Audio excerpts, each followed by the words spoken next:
taking 4 of 6 writ large, that's a success. Yes, sir. There she goes. Hello and welcome to episode 286 of Section 138. I'm your host, Mark Colley, as always, joined by Bryson, and we are back after a brief hiatus around the All-Star break. We've got lots to talk about. 3 series have passed since we last spoke, as well as the All-Star game and the Home Run Derby, and lots of drama on the Jays side of things. Bryson, how are you? Doing good, Mark. Like you said, lots has happened since we last recorded, or at least when I was present with you as well a couple weeks ago. I mean, a couple series have passed. Alek Manoah has been back the All-Star break. Vladimir Guerrero Jr. wins the Home Run Derby. And then, of course, the sweep against the D-backs, and then kind of, I guess, going down a little bit against the Padres, but avoiding the sweep. So, yeah, this team definitely is had its good moments and some struggles since we've recorded. And also just to keep an eye out, of course, I know the AL East has changed in terms of the Orioles taking the lead in that, but the Blue Jays, of course, are slowly gaining ground in the AL East race as well. Of course, not completely in it, but they're not 10 games out of it anymore. So definitely going to be an interesting second half. Very excited to be back and can't wait to talk today about it.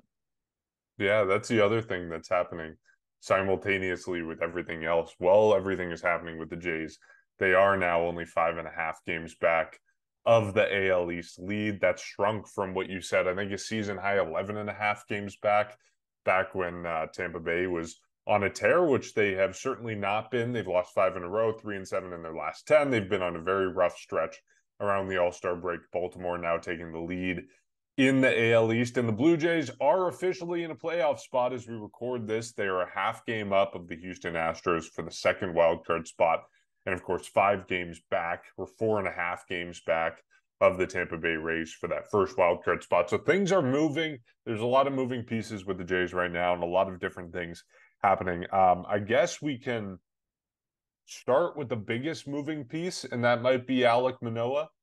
A lot has changed with him since we last spoke. He got called up, faced Detroit, and of course had a good start against Detroit. And then he had a full 10 days off, came back in this series against San Diego, and it was less than exceptional. In fact, kind of a disaster as far as things go with him. I'm curious what you make of everything, because we haven't got your opinion since he was first called back up.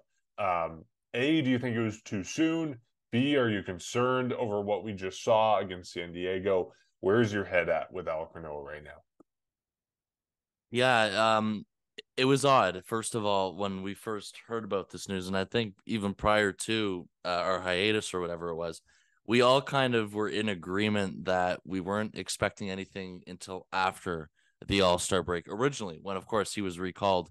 But, of course, the news came out shockingly. Kind of was just a random, I guess, press conference by John Schneider in the dugout where he kind of just said, oh, by the way, yeah, Alek Manoah is going to start Friday for us in Detroit. So a little bit shocking that the fact that it came out. Of course, my original thought looking at it, I still probably agree with it looking at it a couple weeks later, where I didn't think it was the right move at the time. I thought it was forced. It felt a little bit rushed, and kind of it for me, it felt like, at least I know Alek Manoah wants to compete and he wants to be back out there every day. And of course, that's what he's done since coming back up. But for me, it felt like it also kind of puts him in a tough spot as well. And for me, the situation didn't seem fair at all. But then when you look at it, it was a desperation move, of course, for the fact that we've talked about all year, is that there's not a lot of depth on this team, unfortunately, for starting pitchers. And of course, we were talking about that, and even before the news was official with that, Ross Atkins came out and said, yeah, we only wanted to do a couple more times with a 4-man rotation, and that fifth day with Trevor Richards being an opener, only a couple more times. So that was kind of hinted at from him originally, about how we felt like we were near the end of that. Did I think it was going to happen before the All-Star break, though? No. And I think there was a lot of people that were shocked by that. And it felt like the majority of opinion was that a lot of people just felt like this was a little bit too rushed. I know he had a really good outing against the Tigers, but for me, after seeing that, as much as I was happy for him, and of course we were all rooting for him, I didn't want to get, ahead of myself, because of the fact that the Detroit Tigers are who they are, with all due respect. I wanted to see more. I think we all wanted to see more. And then it kind of comes back after coming back from the All-Star break. And then we saw unfortunately what happened on Tuesday night. I was there to see it live, And I understand that there is a certain amount of people, maybe the Blue Jays are saying it, of course they have been saying it, where they felt like his pitching line wasn't exactly as bad as it looked or something like that, or he wasn't pitching as bad as the line looked. For me, as much as I'm rooting for Alek Manoah once again and everything like that, I saw a lot of similarities to what we saw at the beginning of the year in terms of just inefficient innings, throwing multiple pitches throughout the innings, and then, of course, walking a lot of people. But, of course, on the other side of that, I understand also that he didn't have exactly the greatest luck behind the plate with the umpire. Of course, a couple missed calls that he did miss, unfortunately, that he should have had. And, of course, that also led to the ejection of Pete Walker. But for overall, when you look at it as a whole, it definitely wasn't something that I wasn't comfortable with it all, and I wasn't, I guess, one to say that he pitched better than what the line should. I thought, unfortunately, it just looked like there were a lot of similarities. I know they're calling it a blip, and of course, if you want to factor in the extra rest he got from the All-Star break, I still want to see more. I'm still, holding out that hope that maybe he was just kind of out of sync a little bit. He kind of comes back. He doesn't pitch. There's the All-Star break. He comes back a little bit ahead of schedule because, of course, there's the whole Kevin Gausman situation as well, because he hasn't pitched since the All-Star break or before the All-Star break. He skipped the All-Star game, even though we found out it was because of his side muscle that he pulled or tweaked. So a lot of moving parts with that. I want to see more. I'm not going to hit the panic button again yet. I just think going back to this original decision for me again, maybe you think differently, Mark. We haven't actually spoken about this together since the news was official. I thought it was rushed and I thought it was forced. Unfortunately, I just would have liked to see him down there a little bit more throughout the All-Star break and perhaps near the end of July as we're approaching that. I would have liked to see him eventually make the call up, but I understand that there's not a lot of depth, unfortunately, in this organization right now. And they felt like they had no choice because there really, unfortunately, right now is nobody else that they could have went to.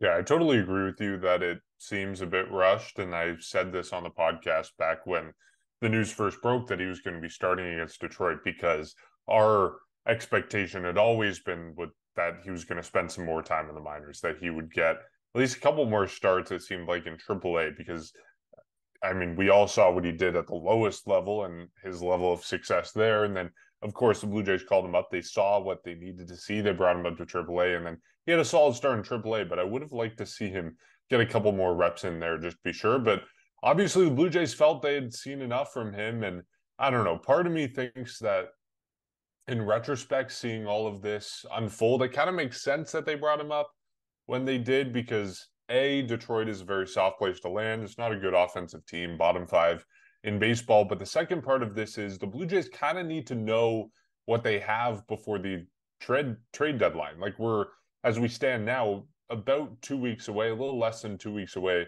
from the trade deadline. If the Blue Jays are trying to figure out what they have in the starting rotation and if they need additional depth in the starting rotation, they got to bring up Alek Manoah at some point or another, give him a couple starts to see how he fares in the majors. And so I think that is probably part of the equation where they really want to figure out sooner rather than later whether he's going to be a viable piece down the line or whether they need to go out and add a starter and add someone into that rotation. And I think a third part of this equation is also Hyun-Jin Ryu, because he's climbing his way back. It seems like he's maybe got one more AAA start that he's going to be making before he comes back to the major league roster. And then all of a sudden, you've got another starter to throw in there. So I think, again, the Blue Jays trying to figure out what they're doing with Alek Manoah before Hyun-Jin Ryu is ready. So now that when Ryu is ready, they can easily, or at least more easily, make the call of, okay, do we kind of cut bait on Alek Manoah, move him to the bullpen, send him back down to the minors, whatever it might be, or do we keep him in the rotation and find another spot for Ryu? So I think now that we kind of know what's going on with Manoah, or at least a little bit better, it's an easier decision to make for the Blue Jays now, or at least they can make a more fully informed decision about what to do at the deadline and what to do with Ryu. With all that in mind, I guess the question becomes, what do you do with Manoah and what do you do with Ryu? Ryu's going to be back in this rotation, or at least back on the major league roster within a week or 2 weeks max, maybe 10 days, kind of two turns through the rotation. So what do you do with him now that he's ready? What do you do with Manoah now that he's ready? I'm curious what your kind of solution to this is. Yeah, all of a sudden, as much as there's no, not a lot of depth outside of the MLB roster, now you kind of have a logjam on the MLB roster because of Hyun-Jin Ryu. I mean, this was always the plan in terms of a late July return. Like this was something that all of us had, knew coming into the year that it was going to be until after the All-Star break until we eventually had this discussion. And now we are, because of course he is doing, he is in AAA Buffalo. Like you said, he's got a couple more to go in terms of rehab starts. He's pitching really well in terms of what we've been seeing. I mean, it was 5 innings for him. His last time out, it was one or nothing in terms of runs allowed, and he pitched really well. His velocity is slowly creeping up. I think that's been one of the, not concerns, but something that people have been noticing, is that his velocity, as much as he's never really been known to be a high velocity guy, it still isn't where it should have been, or it wasn't where it was before his Tommy John surgery. So it's good that that's also creeping up. So eventually he is going to be available, like you've been talking about. It looks like by the end of July, perhaps after the West Coast road trip for this team, you might have the option where he could be starting, of course, because they're going out to Seattle and then they're going to LA and then they come back home. So after that road trip out west, it feels like there definitely is going to be an opportunity for him to slide in there. And I think, I think the easy answer right now, I don't know how long it could be, and I'm not saying it's going to be for the rest of the season. I think this might be something where it goes into August, it goes into September. I don't know, not with a fixed date, but I do think at some point, for the next little while, it's going to move to a 6-man rotation. I think that's the easiest decision you can make before you do that. Of course, you were talking about, what do we got with Alek Manoah? We need to see more with Alek Manoah. And of course, if you want to factor in other guys throughout this rotation and health and everything, is as long as everyone is healthy and everything goes according to plan, I think for now, I don't know how long, but I do think there is going to be a 6-man rotation. However, I do think by the time the regular season ends, it will be back to 5 people. I think this is just probably the easy decision to make for the time being. You want to see what you got out of Manoah, like I just said. You also want to see what you got out of Ryu. As much as he's been looking good in his rehab starts, you need to see him on the MLB level, and of course how he's going to respond to days off and everything like that. We know how, Blue Jays starters like their extra day off as well. Chris Bassett performs better. Kevin Gausman performs better. So that's also going to be something, it's a lot easier to do when you have a 6-man rotation. Again, it's not completely ideal, but I do think it's something that they can get away with for the time being. It's definitely interesting, though, in terms of the trade deadline coming up as well. How does that factor into, in terms of if you want to go out and get another starter?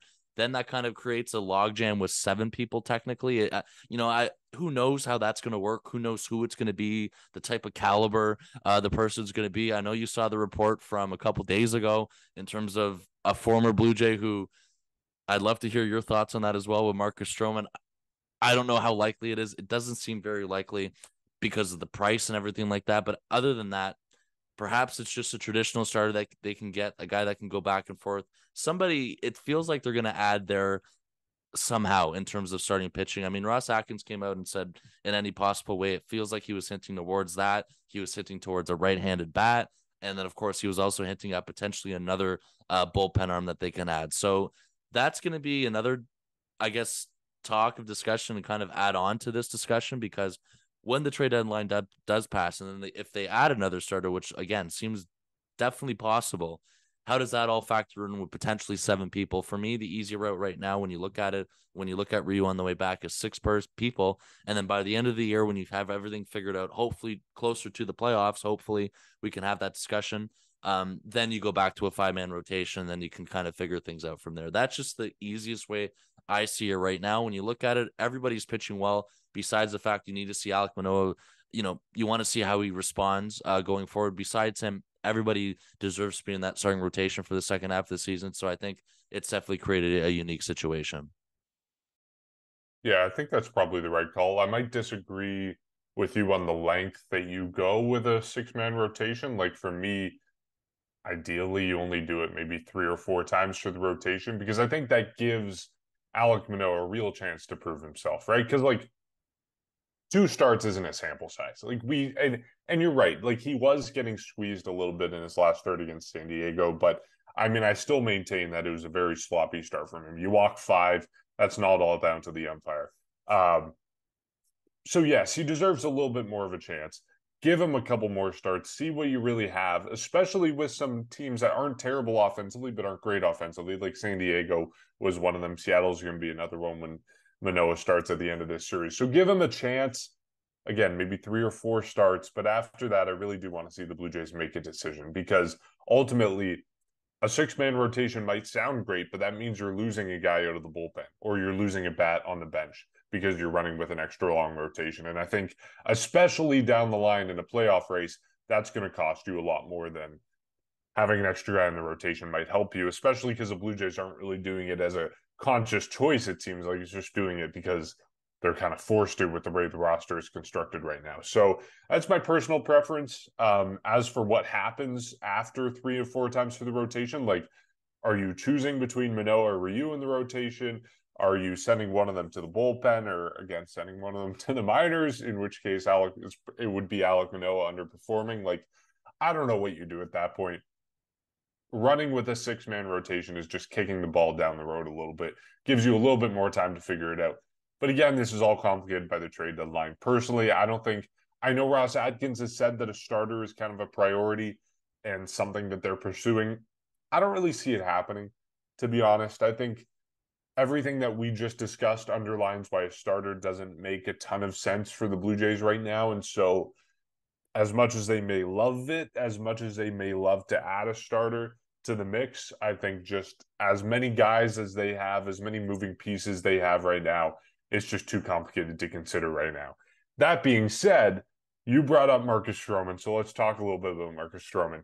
Again, I don't see this happening. The first reason why I just explained. The second reason, of course, Marcus Stroman's history with Toronto, not only when he first left Toronto, but the comments he made since he left Toronto about how basically speaking out against Ross Atkins and Mark Shapiro, saying they're never going to build around the young players they have. They're a terrible front office. And so just because of that animosity, both in how he left the team and how he carried himself after he left the team, I really don't see it happening. Is he a good pitcher? Yes. Is he the guy you want in your clubhouse right now? That's open for discussion, and I would vote no. Bryson, what do you think? Yeah, I mean, that honestly, that I get it. Who knows how accurate it is or whatever. I'm sure the Blue Jays have done their due diligence. They do this all the time with everybody like that, but it definitely was probably one of the last things I was expecting. I mean, and all the reasons what you mentioned in terms of how the original tenure here ended. I mean, we talked about it. We actually talked about it on this podcast back then when it happened. And of course, what we remember is that I think the initial report is that when he was traded, like he was screaming or something like that, and it was just a brutal scene in the clubhouse. There's been other stories that have kind of emerged a couple, maybe a year or two later after that. Yeah, But we never yeah, forget the story of I think it was Randall Grishik who said that Marcus yeah, Stroman had kicked minor leaguers out of the yeah. conditioning room so that he could have it all to himself. I remember that was a discussion that we had as well. So just Yeah. the off the field way, of course, of how it all ended, and of course that the fact that we're still under the same regime, it makes it, yeah, it just kind of, it's a little odd that I guess that they're showing interest. But I mean, if you want to take everything, if you want to just look straightly or strictly on the field, I mean, he's had a hell of a year as well for the Cubs, and the Cubs are kind of in a weird spot because of how weak the NL Central's been. But it seems like despite that, and despite them technically still being in it, because of the division being weak, they are still going to sell. There's lots of pieces that they can sell. Of course, Cody Bellinger. It sounds like they're going to possibly trade him as well. So they're going to be sellers, and it also sounds like it's going to be a very high price in terms of what Marcus Stroman's going to offer throughout the league in terms of just because of how good he's pitched this year. So are the Blue Jays willing to go that far to bring him back for potentially how expensive he might be?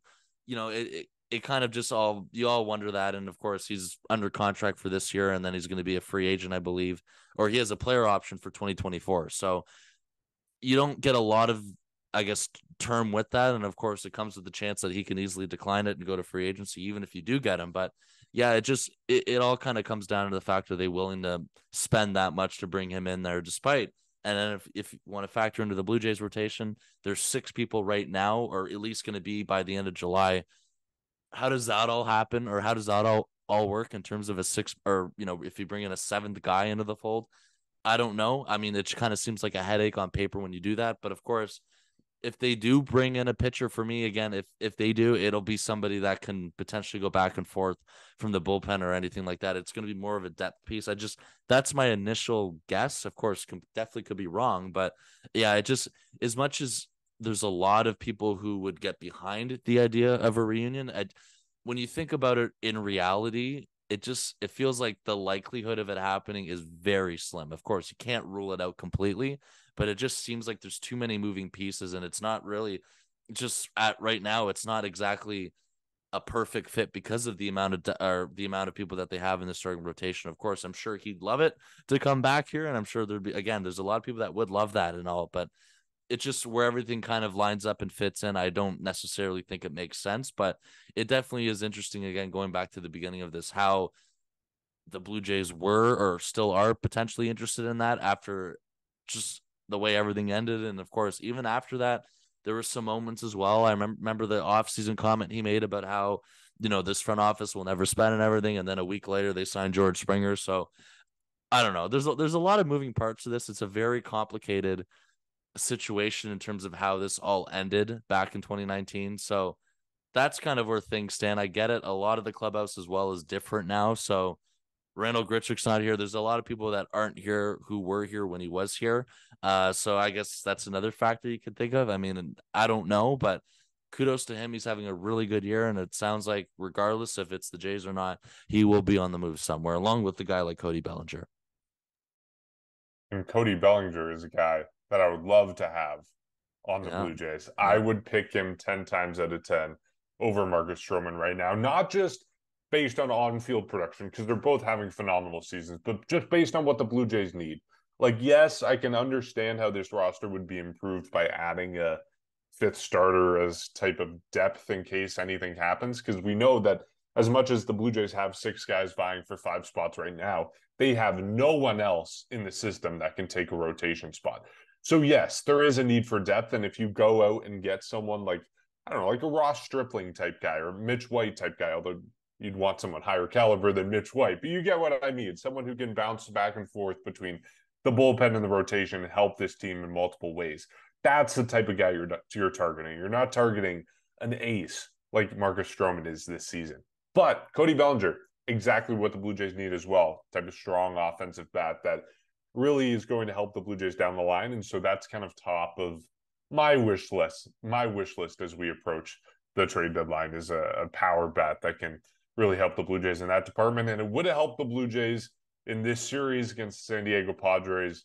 The Blue Jays lose 2 of 3. Offense nowhere to be found in game 1 and 2. Finally shows up in game 3 at least a little bit, and the pitching clicks as well. So the Blue Jays win 4-0 in that one. I don't know, Bryson, what are your standouts from this series? What are your takeaways from what we saw?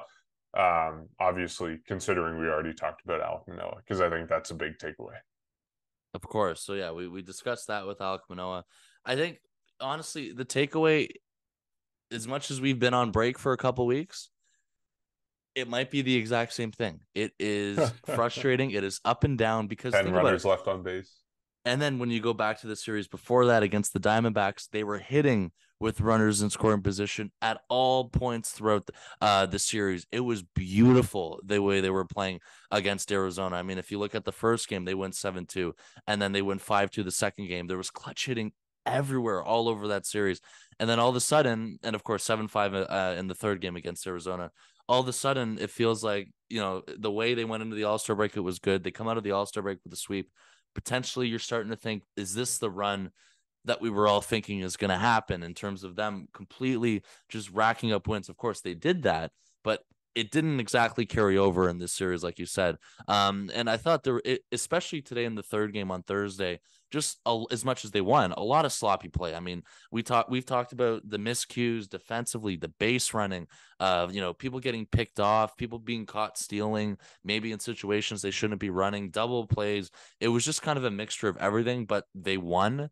So that's kind of the ironic part of today. And of course, majority of it as well comes with how good the pitching was. It was perfect today, allowing no earned runs. But throughout the others, the rest of the series, if you look at it, shutout, pretty much shut out right away in game 2. They only score 1 run in game 1. So prior to today, they only had 2 runs in this entire series, and then they scored early in today's game, and then they didn't add runs until later on. So it was just a series where it felt like at the plate they were kind of going back to old habits in terms of not hitting with runners in scoring position.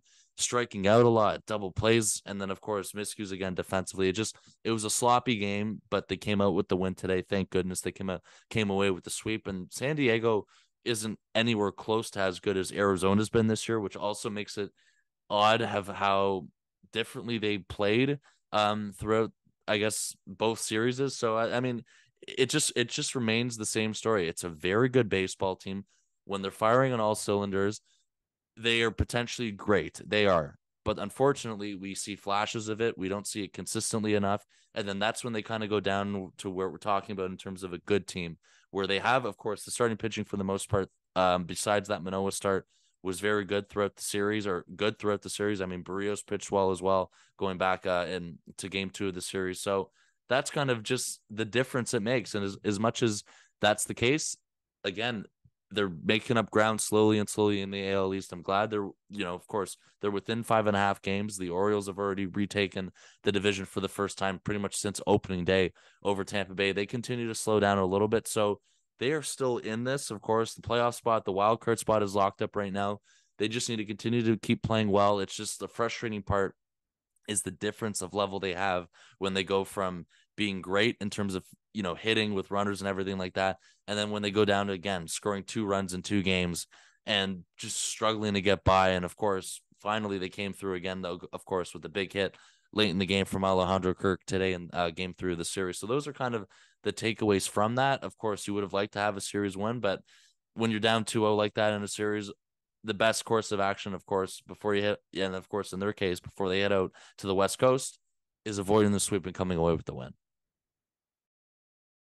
Yeah, and ultimately, like you look at this homestand as a whole, you take 4 of 6 games from 2 teams that, they aren't the hottest teams right now. Arizona was really struggling coming into this series.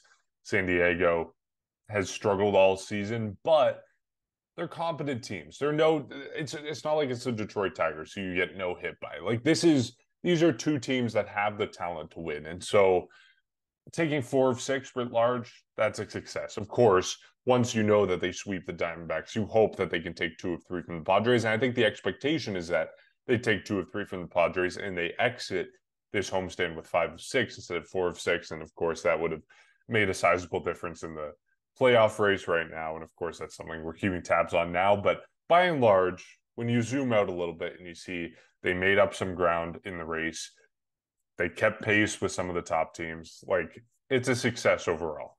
I think the standout for me from San Diego is Alejandro Kirk, at least in the series finale. He's been really, really struggling this season offensively. He hadn't had a hit for a while. He hadn't had a multi-hit game in more than a month. He hadn't hit a home run since the start of June. And he had all 3 of those things happen in the series finale on Sunday, went 3 for 3, drove in 2 runs with a 2-run bomb. And that really kind of was the difference for the Blue Jays. I know they were leading 2-0 when Alejandro Kirk hit that home run, but it was the vital insurance they needed to put them over the top and hold on to that win and make things a little bit more comfortable in the end there, especially with Jordan Romano coming out, who's been injured day to day, struggling a little bit lately. So I think he's my standout from this series. You really, really hope he can get going because we know he has it in him, and the defense has been good this season, but it's really the offense that's been lacking. So hopefully this is a sign of things to come. Hopefully it's not a flash in the pan, and you just keep your fingers crossed that that type of offense, that type of power that the Blue Jays have been missing so much continues, and that's something you also hope with Vladdy, who hit a home run in today's game. Absolutely. And as the second half has come and has begun, it kind of got to the point for me where eventually you kind of have to have the discussion, as much as Alejandro Kirk just doesn't have the same bat as he once did last year. Like, it just, the swing wasn't the same and everything like that.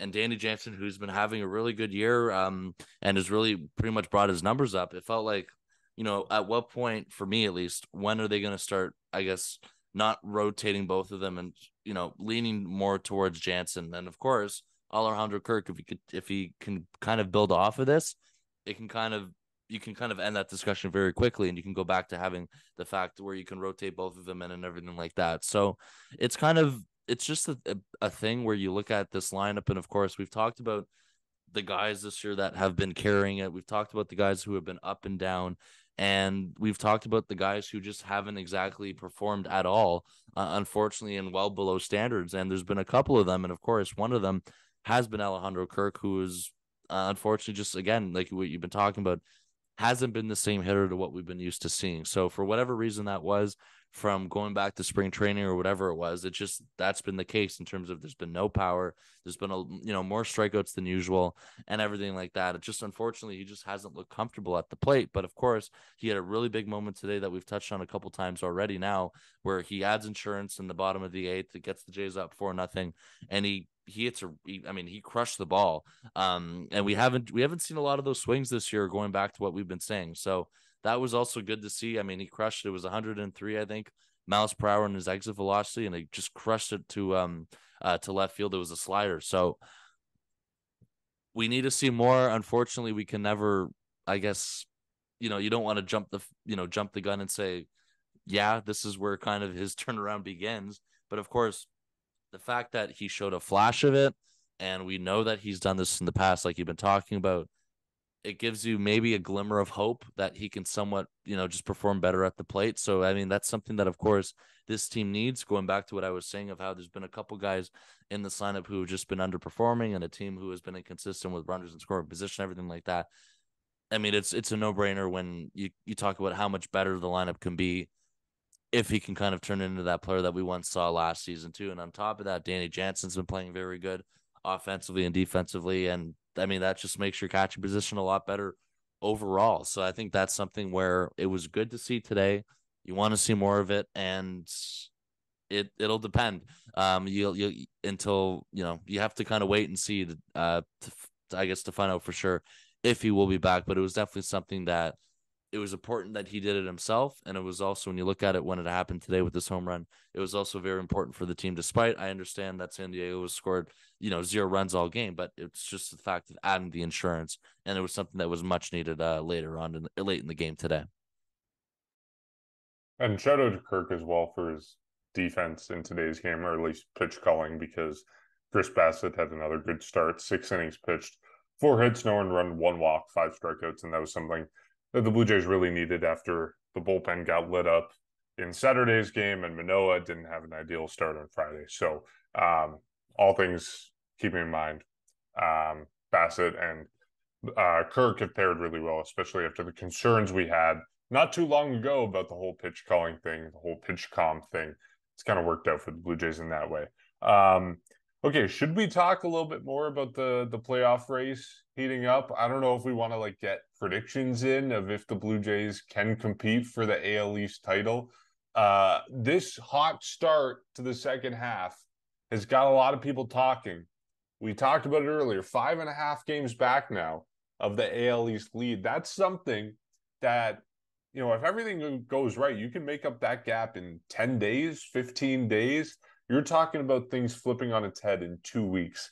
And especially with the trade deadline coming up, we know the Orioles have already made some moves. The Blue Jays are going to make moves. You can bet that the Rays are going to be making moves. And the Yankees, of course, are always going to be involved. So all these teams, all these moving parts, Houston's going to be making moves. I mean, do the Blue Jays, can they realistically make a run for the AL East? I guess that's an easy question, because the answer to that is yes. Will they make a run for the AL East? That's the better question. Do you have a prediction? What are your thoughts? I want to be optimistic and everything like that. And the month of July has been good. They've made up their ground like we've been talking about. The key thing about that is that the last time they played an AL East opponent was Canada Day weekend, which was the last time that we recorded, when they were swept once again by the Boston Red Sox for the second time this season. You look at the rest of July, of course, no AL East teams. I mean, they're going out west now. They have definitely a lot. I mean, these are winnable series, is pretty much closing out the rest of the month. The part that concerns me is the month of August right away. I mean, right away, you see Baltimore at the beginning of August. You see Boston right after that. And then you see Baltimore overall 2 times in the month of August. If they can figure out the AL East woes, they are 100% have a chance at it. And of course, if they weren't playing an AL East opponent in August, I would be even more confident that they'd have a chance at it. It's a bizarre kind of, I guess, stat or whatever you want to call it this year of why they just can't perform well against the AL East, and they just feel like they're completely different in terms of teams like that, because overall they just struggle at everything together so far. And again, we saw that Canada Day weekend against the Red Sox, and no matter who they are in the AL East, it just seems to be a common occurrence. So of course, if they can figure out that whole AL East woes thing, I don't know if they will. I mean, already we're kind of at a point where they haven't, and we're already in the month of July. That's gonna, for me, that's gonna be the deciding factor, because right at the beginning of August, that's the test. You have Baltimore, then you have Boston, and of course, a couple weeks later, you have Baltimore again in Baltimore. So if they can figure that out, they 100% have a chance because of what they did in July. They're within 5.5 games. They're not 10 games back. They're not 9 games back, where it completely seems out of reach and out of question. And that's something where, when you look at it last year in comparison, they kind of they made ground in September. They just ran out of time. I mean, we had this discussion just 2 months later last year, in terms of the fact that if they had another couple weeks left in the season, they definitely had a shot at catching the Yankees, because the Yankees really slowed down at the end of last season. So Tampa's kind of slowed down already. They slowed down a little bit before the All-Star break, and then of course picking up, as much as they played the Royals right out of the gate, they got a couple wins from that. They are still struggling before the All-Star break. They're 3-7 in their last 10. And I mean, shout out to Baltimore, who all season has just been a fantastic team. And a lot of people, seem, I don't know how confident everybody is that they can sustain it, but when, as much as everybody says that, we are in the month of we are at the end of July, and they have no signs of slowing down. So part of me is a firm believer that this is who they are, and they are a legit team who, of course, are leading the AL East now by a game, or just within the AL East now in terms of tied with Tampa, being back and forth, and the Jays are right behind them in the AL East race for that. So definitely have a chance. I don't know if I'm super confident because of the reasons I said, but it's nice to be able to have this conversation with 2 months left in the season, whereas last year we had it with 1 week left in the season. Yeah, and even a month ago, we didn't think we'd be having that conversation this season at all, just because it looked like the Rays were going to be running away with things. But obviously, the situation is flip-flopped. The Orioles, I don't know. I'm buying stock in the Orioles right now. I think they're for real. Like, you compare this year to last year, Orioles were good last year, but I think the problem was, like, their front office wasn't right quite there yet. Like, didn't they make a couple moves? They traded away some guys towards a deadline that kind of took the wind out of their sails. That's not the case this year. This year, I think they're going all in, and they're ready to embrace this kind of winning period. And so I'm buying stock in the Orioles. I know that doesn't bode well for the Jays. I think the Jays can give them a run for their money, though. And like you say, I think it will kind of come down to this month of August, because you do have 6 games against Baltimore. If you take 4 out of 6 of those games against Baltimore, you gain 2 games in the standings, and then you're looking at 3.5 back. So you need to win essentially 3, let's call it 4 more games than the Orioles over the course of the 21 other games you play in the month of August in order to make up that gap and pass them in the AL East standings. So you need to win 4 more games over 21 games. I think that's very doable for the Blue Jays. Will they do it? I don't know. I'll stand pat with you. It's anyone's guess. We don't know what's going to happen, especially with the trade deadline. The Blue Jays haven't seemed to be able to get any momentum this year. Maybe they will if they add someone at the deadline. Who knows? So that's anyone's guess, but I think it's very attainable. You're looking at 4 extra wins over a 21-game period, assuming you take 4 of 6 from Baltimore in the 6 games you have in August. And then you're essentially tied going into the month of September, and anything could happen there. You don't have any head-to-head in September between the Blue Jays and the Orioles, but you've got tons of head-to-head against the Tampa Bay Rays if they remain in the situation, which of course I think all of us expect them to. You've got 6 games against the Rays in the month of September, and then that includes the 1 game on October 1st.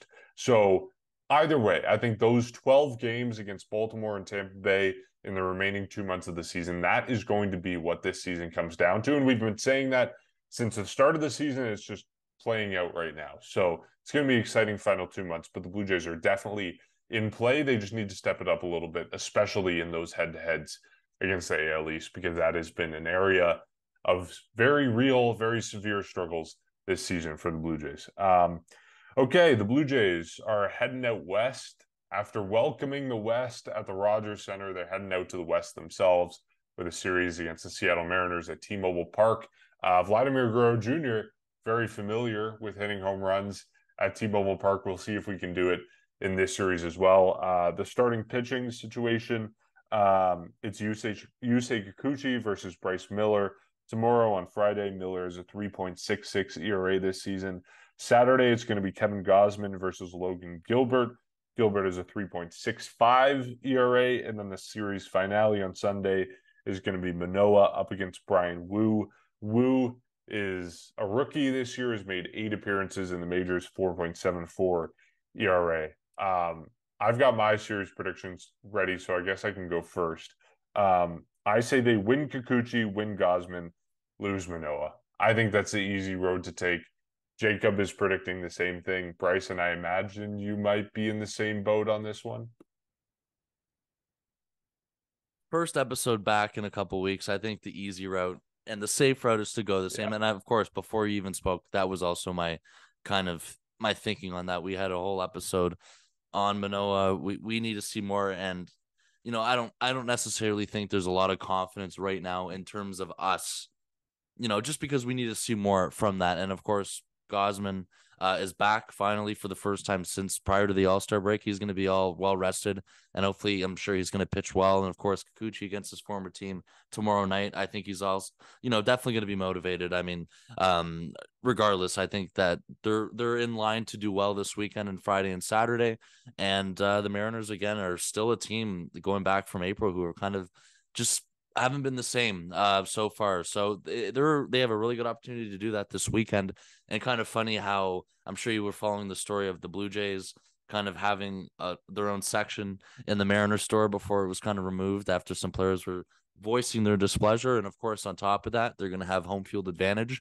I think that's the expectation this weekend as well in Seattle. It's always fun when they go out there and they have all the fans from out west that go to the game. So they're definitely in a good position to at least win the series this weekend. They should win the series this weekend. And I think the easy route definitely is going with the Friday and Saturday win and then a loose Sunday win for a prediction.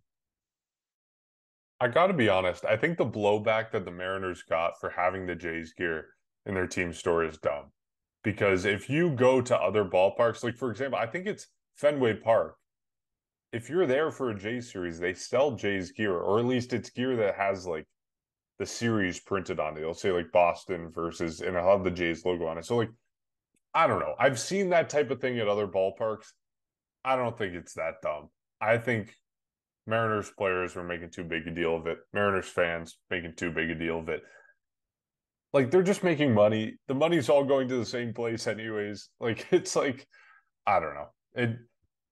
I can understand getting upset about it, but I think they were making a bit of a too big a deal of it. But yeah, you're right. It's the easy road to take, saying they're going to lose the Manoah game. So we'll see what happens. Either way, we can update the series prediction standings. I gained a little bit of ground in the Tigers series. I said they would go 2-1, lose game 3. They ended up losing the second game in that series. So I got 3 points, not a perfect 4 points. Bryson, both you and Jacob said they would sweep the series. They did not, so both of you get 1 point. So I gain a little bit of ground. The tally as it stands now, Bryson, you're at 52 points on the season. I'm at 49, and Jacob is at 34. Of course, things won't change in this series because we all predict the same thing, but we'll see what happens, at least after that, for the series after.